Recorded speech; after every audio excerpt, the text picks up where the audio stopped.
Good morning and welcome to Waking Up with Don. I have a special guest today, Zenovia Andrews, who is a mom, an author, bon vivant, and a business coach. Yes. But first of all, what's up with the weather?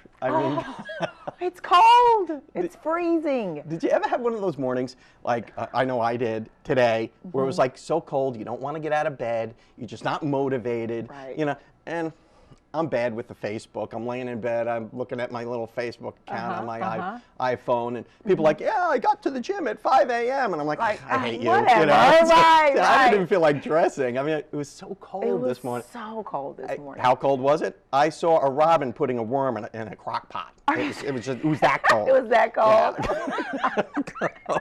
It's like you just want to stay in bed. Like, I don't want to get up. I just want to stay in bed. So what do you do now? Now here you are. You're this motivational person. Right. And now you're a motivational speaker. Motivational speaker. You teach classes. Teach classes. How'd you get up this morning? I mean, it's the first day back. Kids got to go to school. It's freezing out. Well, I'm very strategic and intentional about my day, right? So last night, I don't know if you noticed, there was an update on the news saying that it was going to be so cold that the kids could stay home. So my kids saw it and they're like, okay, well, I'm just going to keep them home. It's going to be really cold. And this morning we get another alert saying that, scratch that, the kids can get to school today. No. And I'm like, oh my God. That is torture for a kid, by the way. Right. Yeah. So they end up staying up late. And this morning, my daughter, she was upset. She was like, I don't want to go. But I'm like, you got to go. So anyway, so my morning it's very systematic, very intentional. So I really, But as you just pointed out, life throws you a curve. It does. Like last night, you're thinking, okay, got the kids home, we got to, you know, this is how I'm going to proceed. Right. And then boom, kids are. And then you got to be ready to like flow with it no matter what. So now, is that what you tell your clients? I mean, what's the name of your company, first off? Max Out with Zenovia, but it's Max Out, right? And so, great question. You know, I do share with my clients that you've got to be at a place in your business that you've got to be prepared to handle anything. You never know what may happen, and you got to have things in place, systems in place to be able to adjust and handle those situations, those surprises that you're going to get in your business every day. So who are your typical clients? Are they like business owners or companies or individuals? Right. I have mainly entrepreneurs and startup companies, startup businesses, executives. I have corporate clients as well. Just to name some of my recent corporate clients, I have River Crossing Labs. I have Wells Fargo was another client of mine as well. And so I'm excited. And those are big names. And so they're paying good money to avail themselves of your knowledge. And what is it that you do for them? What's their takeaway? Is it a more efficient workforce? Yeah, well, it's two components that I do. With the business coaching and the business training, there's many people that have desires to start their own business, but they really don't know how to get it started. From the framework, from the ground zero to how to get it incorporated. How do I brand my company? You know, what are some of the things that I can do, marketing strategies? What are some of the things that I can do for hiring my customers, hiring my employees? So if I'm somebody at home right now and I want to start my own business, a good place to start would be to talk to you, It would be to talk to me, absolutely. I want to talk more about that after these commercial breaks. Sure. We're going to go to the weather now, and Wes Pittman's going to tell us why it's so cold outside.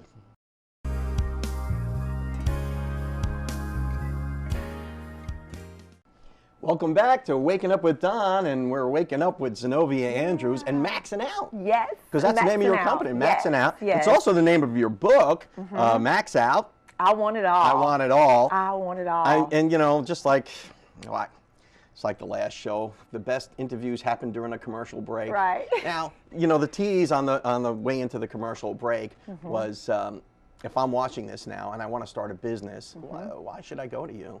Well, several reasons. I help customers, my clients, really within 6 months. If they're wanting more clients, client attraction, if they're wanting more revenue, if they're wanting more profits, 6 months, if they embrace my strategies, my business system strategies, they can increase those revenues. They can increase the client attraction. If it's a marketing strategy, like I said before, I can help you with that as well. And then the big picture is, a lot of people that go into businesses, they don't realize that 50% of entrepreneurs within the first year, 50% don't last. 50%. And then 5 years beyond that, only 20% of those even last. So the reason for that is the framework from the beginning. If you really, really have a good framework, if you really put in, install good business systems, sales systems, operation systems, marketing systems, and strategies, your company will be able to sustain the bumps and the bruises, because it's a lot of work. Yeah. Having a business is a lot of work. Don't I know And it. so I'm sure, right? So it's right? not just working hard. It's working smart. It's working smart. So what you would do is you would provide a template, I guess, Right, for exactly. someone's business Exactly. to get them up and running, and just Right. if you know what needs to be done, Right. where it needs to be done, when Right. it needs to be done. Right, It just exactly. makes life a lot easier, It makes doesn't life it? a lot. And wouldn't it be nice to have a business or a company that doesn't run you, but you run it, right? It's not exhausting. It's not taken away from you being able to enjoy your life, your family, because maxing it out is not just being busy everywhere. It's being intentional about where you're devoting your time and your energy to giving that it all, maxing it out in your relationships, in your family, in your business, but not where it's just exhaustive. So those are some of the things that I help my clients with, being balanced in their business, but then also being strategic with what they're doing in their business. It sounds like you're a woman with a plan. Right. But right. you weren't always that way. No, I mean, absolutely not. How did you learn all this? Was it just life experience or education? Well, or how did you arrive to this point? Right. Well, it's so interesting because you can't share with someone your excitement and where you are now, all the good in your life, without sharing with them where you've been. And I've had some bumps and bruises. I've done it the wrong way. I've spent years and years doing business the wrong way. And so I just got to a point where I said, you know what? How about I create some strategies and systems that I can use not only for myself, but my family, my relationships, my ministry, church, everything, that if I implement those strategies, then I could be successful.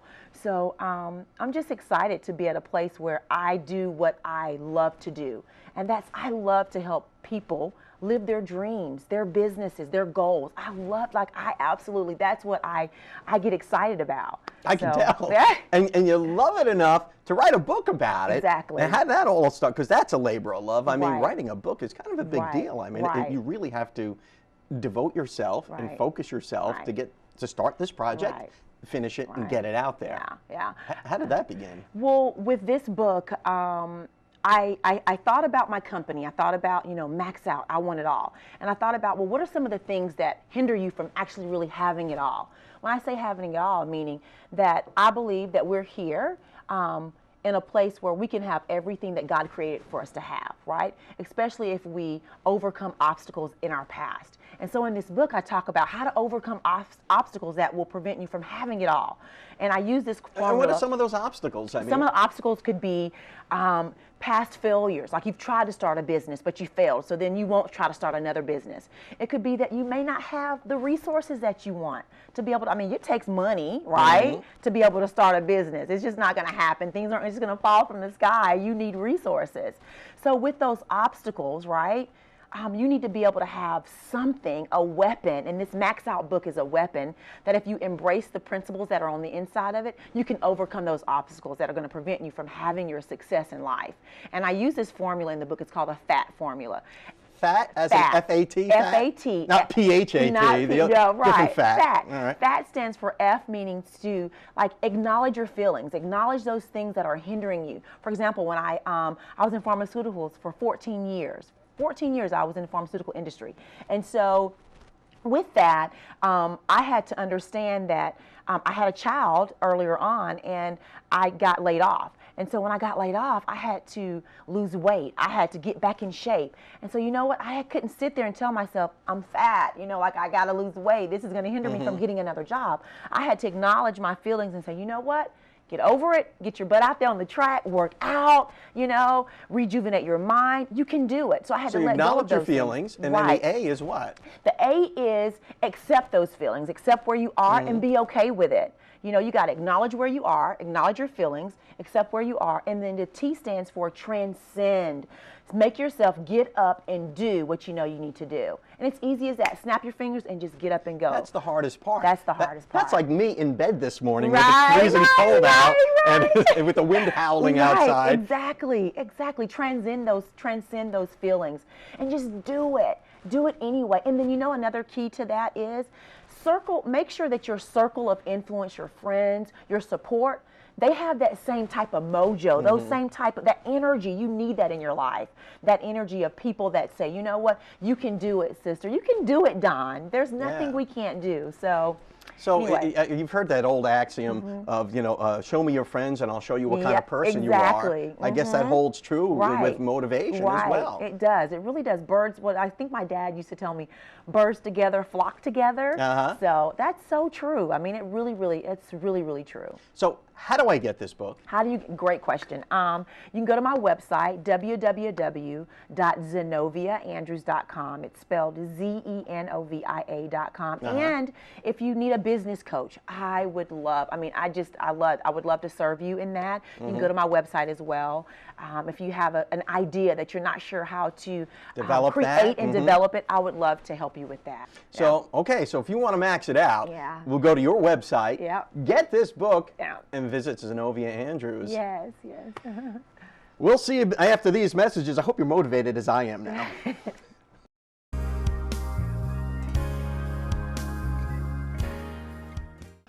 I'm here with Father Michael Nixon from St. Dominic's Roman Catholic Church. We were yucking it up. That's why I'm laughing here, because I was making fun of his name, which is not a good thing to do for your parish priest. Father Nixon. Good to see you, Don. Father Michael, thank you for coming on the show. Absolutely. It's great to be here. Merry Christmas. Yes, and it is still the Christmas season, isn't Absolutely. it? I noticed a lot of people on the block, they have the Christmas decorations up, and the day after Christmas, it all comes down, we're done. I've been telling people at the parish, keep them up, keep on singing the Christmas carols, keep on saying Merry Christmas. Even if people think you're crazy, Christmas is such a big day that we want to keep on celebrating all the way up through all into January, through Epiphany, through baptism of the Lord. I feel kind of bad now. We took our Christmas decorations down already. I was going to say something, but you beat me to it. I'll just let that sit. That's all right. I lost the bubble on that one. It still looks good though. Still looks good. Now, when people think of a Roman Catholic priest, they always think of somebody who's deadly serious and really preoccupied with the afterlife and all.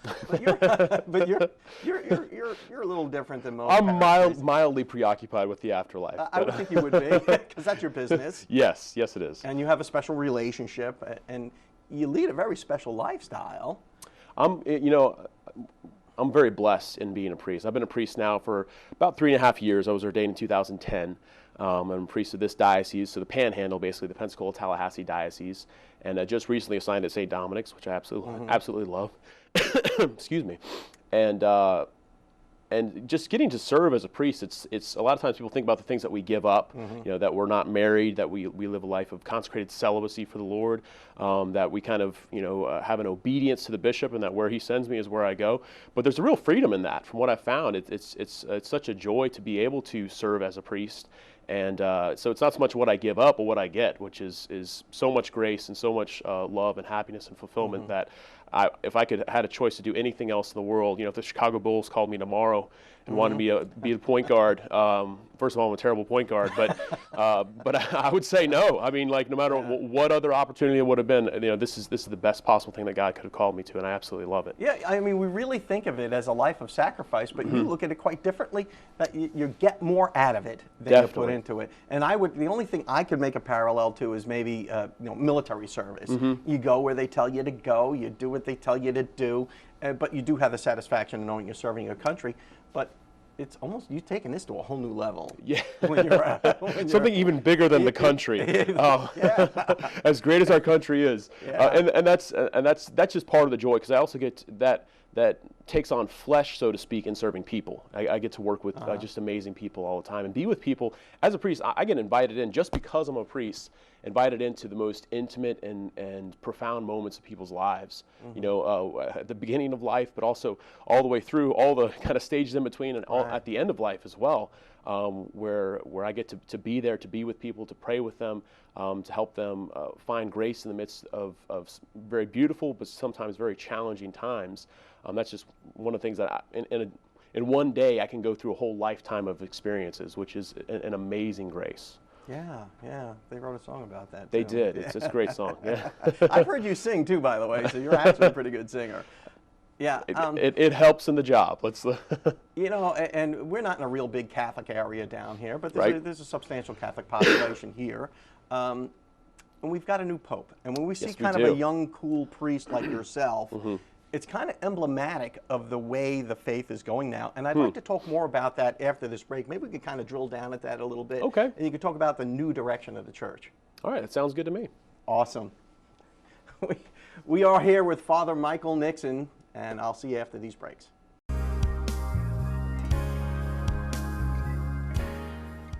I'm here with Father Michael from St. Dominic's Church, and we're talking about the new direction of the church.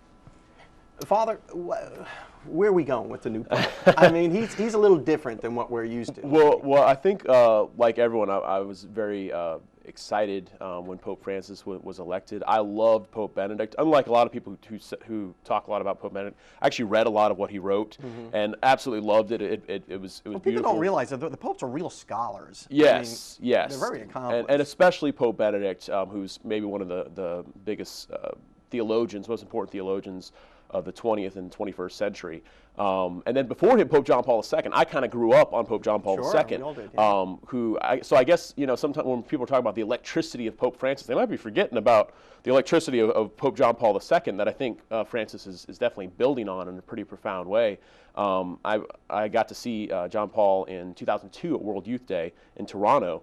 And there was over 1 million people there. Sure. And then after that, and I remember the whole time everyone's talking about, oh, the church is dying. There's no one interested in the church. Yeah. And then he goes and 1 million people come out to see him. And he goes down to South America, and about 2.5 million people see him at a trip he went to South America. Then he goes to Mexico City to canonize St. Juan Diego in Mexico City, and over 12 million people come to that. So I'm thinking, they've got this little bit of a disconnect. People are saying that, no one cares, and blah, blah. Maybe they're talking about in America, right, we're becoming such a secular society Possibly.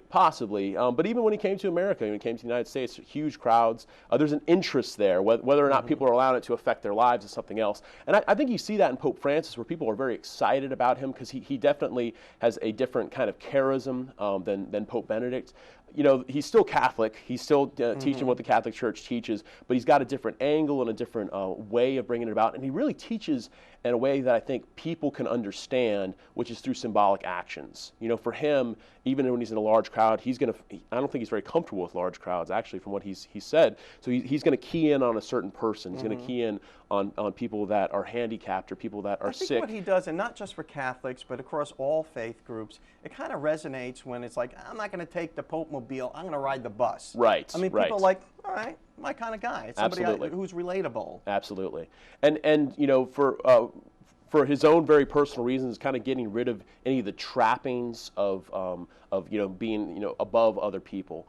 And I think that I don't think that was the intention of popes previously, that they wanted to be above other people. But there was this is an ancient institution, so there's kind of trappings that go along with it. So to set those aside, I think Pope Francis has been very intentional about that, for the sake of trying to get to those people who are kind of like post-Christian. Maybe they grew up Christian, maybe they're baptized Christian. But now he wants to reach back to those people and say that this Christianity, this Jesus that we're talking about, he has something powerful to say to your life. And that's really it's a refreshing message to hear it proclaimed in Pope Francis, which he does constantly.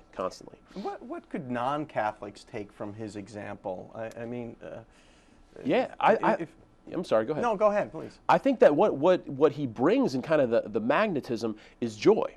That's what he shows. And I think even his latest letter was called The Joy of the Gospel.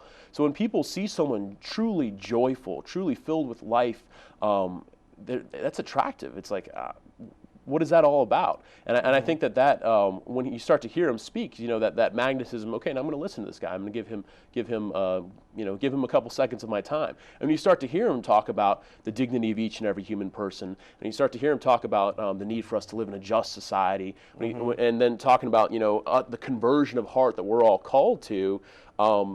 Okay, now I'm listening, now I'm starting to change a little bit. And I think that's true for Catholics, but it's true for people outside of the church as well. And I think that resonates with people, because there are just some human things that we all have in common, no matter what our Christian faith is, sanctity of life, etc., that we all, I think, can agree on. Is there any bit of advice that you could give anyone, any Christian, for the new year? Yeah, absolutely. I think just as we're living our faith, as we're living our daily lives, that we're called to live it wherever we are. That one of the great things that Pope Francis has been calling us in the church to is to not just be so bound up in the church, where my faith should coming to church is very important, being a member of the church, but that it should spread out into the community. So I should be living my Christianity with joy, with zeal, with passion, in the workplace, on television, wherever we might find ourselves, and that's going to make a real difference in society. Enjoy your life. Absolutely. Live it to the full. Father Michael, thanks so much for coming on the show. So good being here, Don. Thank you. And we'll see you next time. All right. We'll see you after these messages.